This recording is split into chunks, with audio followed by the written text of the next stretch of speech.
All right, let's start the count. 2 snares, 4 sticks, weighted on the larger production snare, a floor tom, a kick drum with probably, I don't know, 12, 16 pedals on it, probably, and more cymbals than you would ever need to cook enough pizzas to feed a town. This is not my reaction per se. This is me just bracing for impact. This is Imagine Dragons' Believer, the drum cover, by Estepario Siberiano, as soon as he's done drinking whatever it is he's drinking today.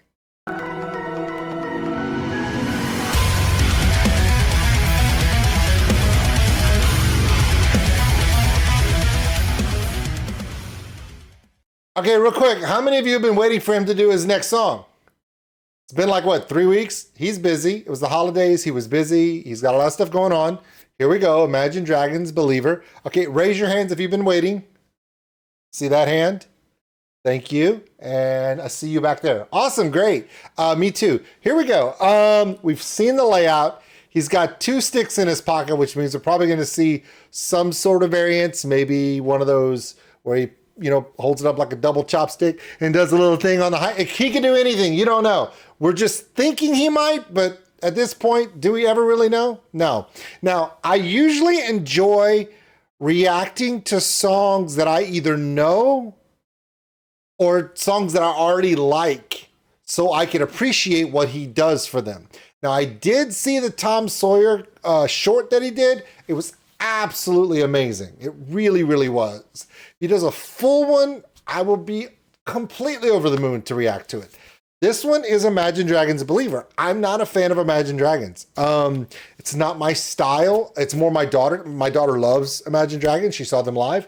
But I am interested to see what he does with this because Imagine Dragons does use drum effects, computerized drums, not just their regular kit drummer live. They also do electronically programmed drums into their tracks to give it more of a, industrial kind of a vibe feel to it, kind of electronic in some ways. They're also very 4 on the floor with a twist. In other words, Imagine Dragons is literally downbeats on their entire rhythm section. So him doing an Imagine Dragons song is pretty much a wide open palette for him because it's not like he has to go off and do crazy fills or syncopated beats. It's just Imagine Dragons. Doom.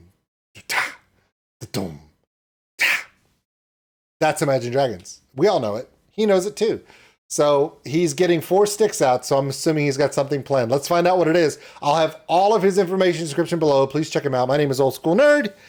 6 minutes, 15 seconds of El Estepario goodness. I'm sure the song won't be that long. I'm sure he's got something to say afterwards, and I'll let that play too because it's his video and he's earned my time. Let's continue.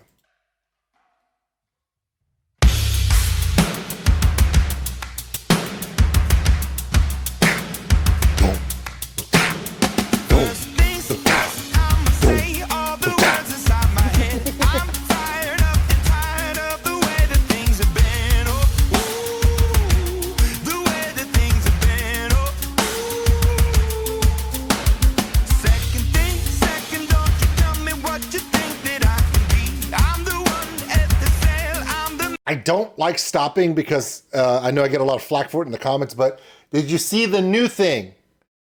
Having 2 sticks in his pocket, he's done that before. He's done it like 4 or 5 times. Did you see that instead of having 1 pedal for his hi-hat, he also has 1 to the left, further back in the screen? And it's actually the hammer it's actually a bass kick mallet, and it's hitting what I believe to be one of those shaker rails. It's similar to it's similar to this, but it's a line of chain, and it's on a metal flange. Okay, so when he hits it, it's similar to a shaker or one of those cylinder twist shakes, but it's hard to describe it in words because when you see it, you're like, oh, and when you hear it, you're like, ooh, but it's a new element. I haven't seen him do that before. Let's be honest, he probably has a couple times. Let's keep going. I just wanted to point that out. If you didn't catch that, it's right there in the bottom right-hand corner of, oh, look right here. Right there. See it? Enjoy.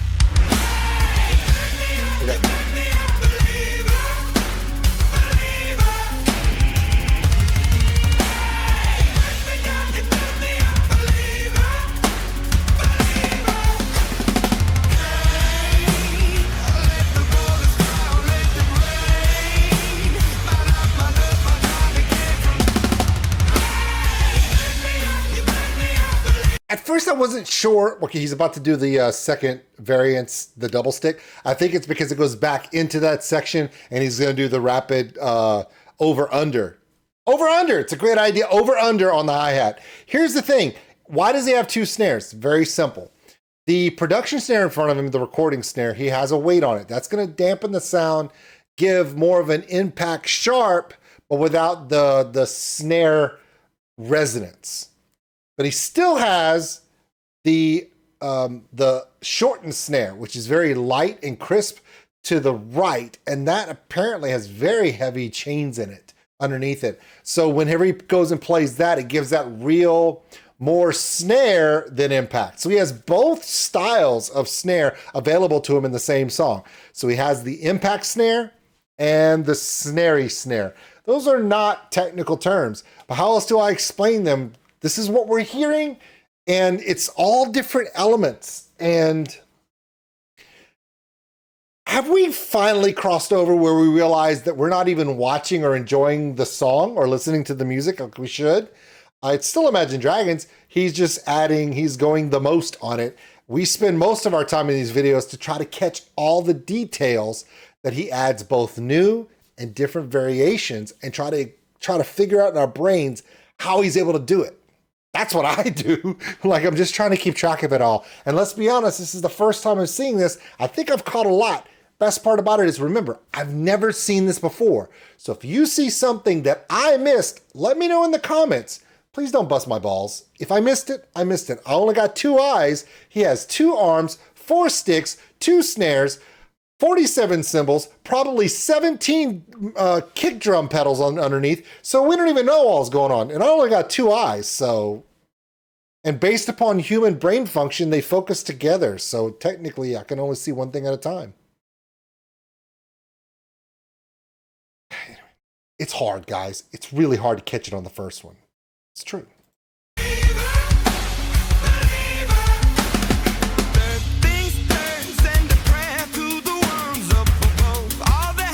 That double swing tap is great on the cymbals.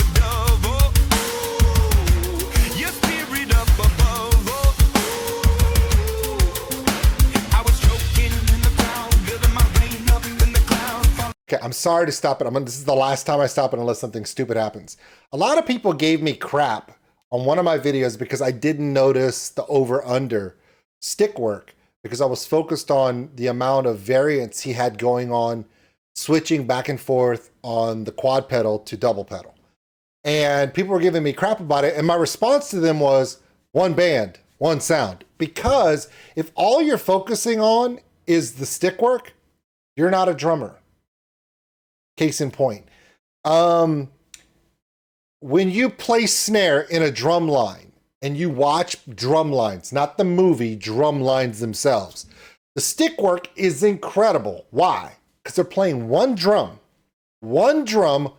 2 sticks, and they can do all the extra work because they're in there. Please understand that the reason why I was captivated by the footwork, I want you to understand the level of skill it takes to tell your left foot to syncopate to something that your right hand is doing. At the same time, you're playing something with your left hand. Your mind's supposed to not work that way. And Estepario said, this stuff is so hard for him. He has to practice and practice and practice. because he's telling his body to do two different things with two different appendages that shouldn't be synced together in his brain. Case in point, his right hand is playing those two sets of cymbals. One is a stack, which sounds like a pressurized, closed hi-hat. So you get that tick. Then he has that small cymbal that's inverted just to the right of that. And he's floating between and between. That's only half of the count cymbal. The other half is on his left foot with that textured hand percussion pad that he's hitting with that mallet. So 2/3 of the count rhythm, that cymbal, is on his right hand. The other third is on his left foot. And at the same time, he's holding the downbeats with the kick drum and his left hand with the snare.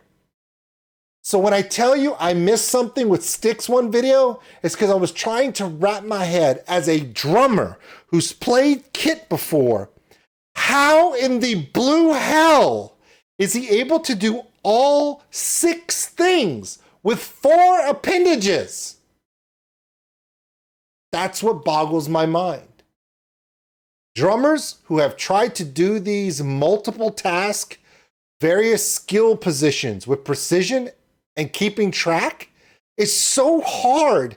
People quit playing the drums because they're like, this is as far as I can go. I can't do anymore. And then he goes, yes, you can. And then he shows you how. Just play with 4 sticks and play with every hand multiple different ways at the same time. It's no problem. But do you see what I'm saying now? I'm sorry I went off on the tangent, but I just wanted to address that because I know so many of you love my reactions, but then y'all only focus on what's going on the sticks. And then some people get really focused on the feet. As a drummer, remember it says drummer reacts to Estepario Siberiano, not Old School Nerd. Because when I look at these, I don't look at it as a music video like I do with some of the other bands.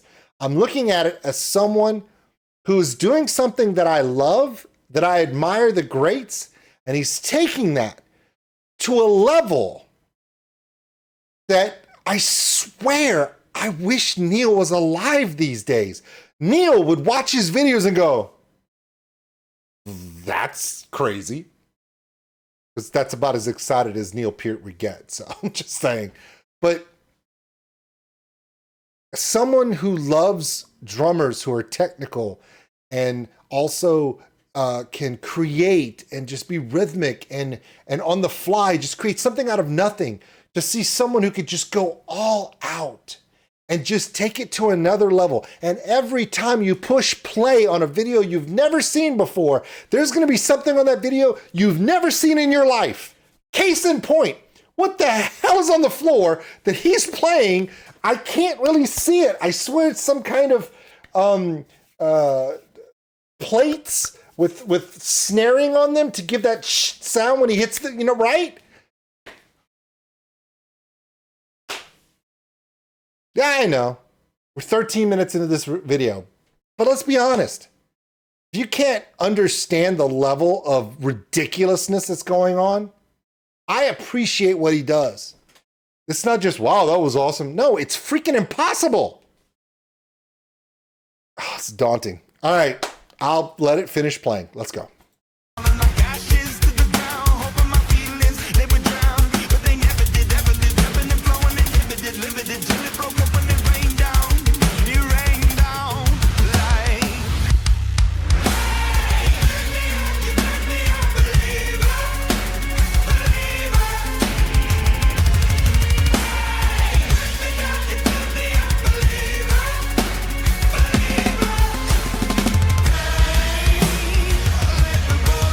He laughed.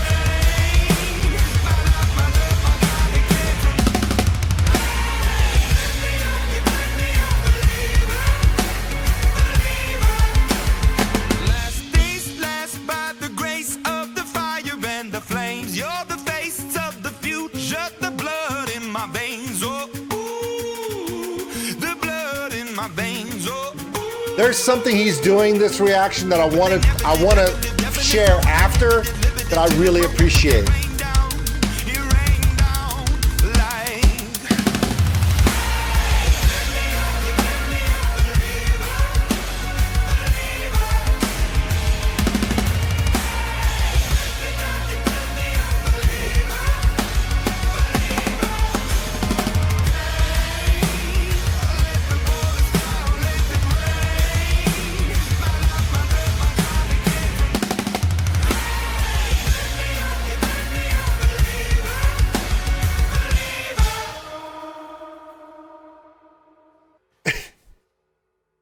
He laughed his ass off when he dropped that stick on that floor tile, and he's like, "Get off of there!" And when it finally went off, he laughed.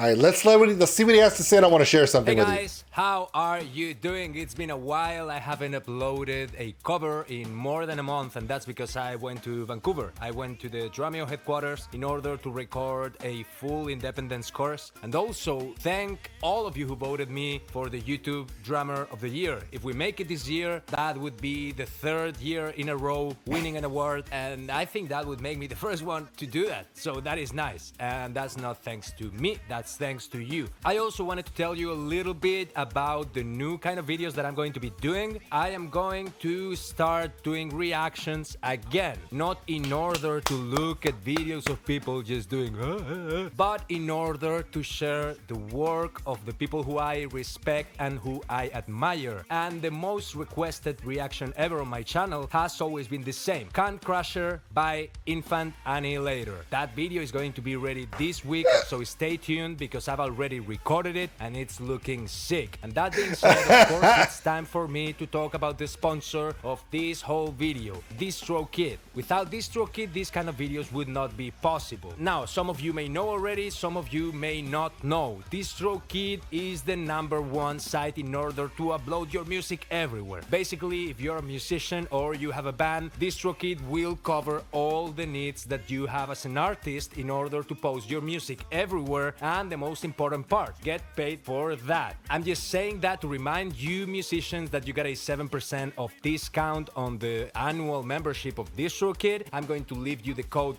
down there, and I'm also going to leave you the link right there. Now, DistroKid is not only a powerful service in order to upload your music, it also has the most advanced tools on the market in order to promote your music. You can pay your collaborators with splits, you can send credit to stores, you can get an official YouTube channel, you can stop people from using your music and posting it everywhere without your consent with the distro lock feature, which is very nice because people do that all the time. You can create a promo card to promote your release on social media, and also you can make a mini video to promote your releases on social media. So if you want to join DistroKid, again, you got the links right there and right there. A lot of really good artists use so DistroKid. Much for being here, for sharing this little moment with me. I'm looking forward to see all of you guys on the next reaction video. Please stay safe, take care, and see you all very soon on the next videos, buddies. Cheers. Love that guy. Freaking love that guy. Okay. I think the thing that I love the most about what he did here, and I wanted to share this before I leave. I know I talked enough. Please forgive me. But the rant I went on earlier was to share with you guys how much I appreciate his level of commitment. The other thing I like is it's Imagine Dragons. Okay, as a drummer, we look at Imagine Dragons songs as 4 on the floor with a break. It's boom, boom, ta, or boom, boom, ta, rest, boom, boom, boom. You know, it's 1, 2, 3, rest, 2 tops, 1 low, rest, 2 lows, 1 top, rest. It's the most basic rhythms. That's just their style. And it's fine. You don't have to be a metalcore progressive band. Not everybody can. But Imagine Dragons takes the most simplest rhythm sections and just makes just every note count. So what he did is he could, the level of drummer he is, he could have completely made this song a completely different sounding song with the drums. He could have taken the rhythm in a completely different situation, and he did not do that. If you go back and watch this, he kept that kick and the original snap snare, the one with the weight on it, to the original beat at all times. And he stayed in the pocket. Now, did he flutter and fill the entire room with different sounds rhythmically to fill it up? Yes, he absolutely did. We watched him. We were like, holy crap, the whole time. But he still stayed true to the original artist. That takes a lot of respect. And he's capable of making a song completely different, but he always sticks in the pocket, which is amazing. My name is Old School Nerd. Sorry about the rant in the middle, but I got to be honest with you. I could not help myself. Love everything this guy does. He inspires me. And with that, I have all of his information in the description below. Please check him out. We'll see you later. Thanks for watching, everybody. And if you enjoyed this video, give us a like. It really helps the channel grow. Also, if you want to subscribe, right over there. A big thank you to all my Patreons out there for everything you do. And if you want more content like this, check them out above. Remember, love one another, take care of each other. We're all stuck on this mud ball together. We'll see you later. 20-minute reaction for a 4-minute, 37-second song. Who the hell needs to talk that much? Sorry, he makes me do that. 'Cause he blows my mind.